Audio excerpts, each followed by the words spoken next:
Думаю, думаю и думаю, что такое поэзия, что такое музыка, и что это такое, как все это назвать. Нет слов таких, которые отражают, и нет, как говорится, поэзии, которые передают состояние человека. Однажды после стихотворения «Серебряные серьги» мои читатели спросили: а где эти серьги? Я говорю: да я никогда их не ношу. А как вы пишете, говорит, про серебряные серьги? Получается, что это образ, и это невозможно передать ни образом, ни музой, ни музыкой. Это что-то. Это такое тонкое, хрупкое. И его создают музыканты.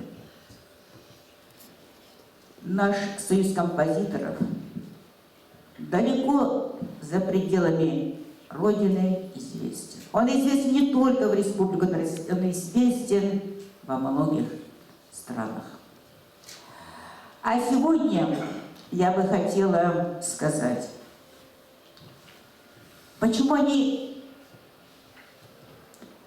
взглянули на мою поэзию и создали стихи. Это все очень просто, потому что я шаманка строки. Назвала меня так потомственная кызыльская шаманка Апрасин Тайтонова.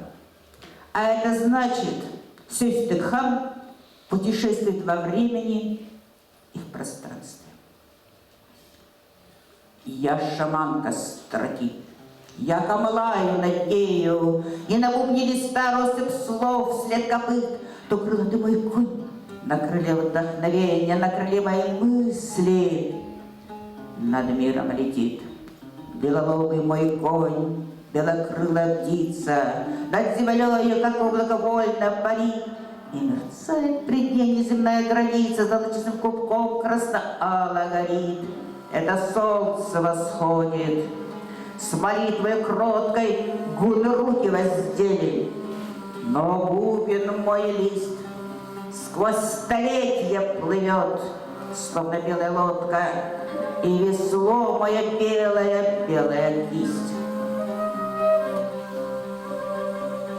Я плыву по реке, ставшей руслом забвения, но спасительный берег на бубне листа. Я шаманка строки. Я камлаю над нею безмолвной строки, размыкаю уста у эпохи, уснувшей царицы, у наложницы эры, языческих слав богинь. И праматерь земля размыкает ресницы с возвращением ее материнских светил. О, праматерь земля!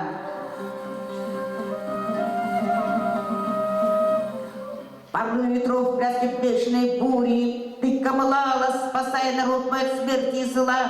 Теперь я, твоя дочь, глаз от страха не жмуря, свои робкие руки твой бубен взяла. Я взяла ради жизни, спасенной тобою, материнской извечности, слыша твой зов. Ты шаманской меня, одаривший судьбою, одари вещи силой рождения слов.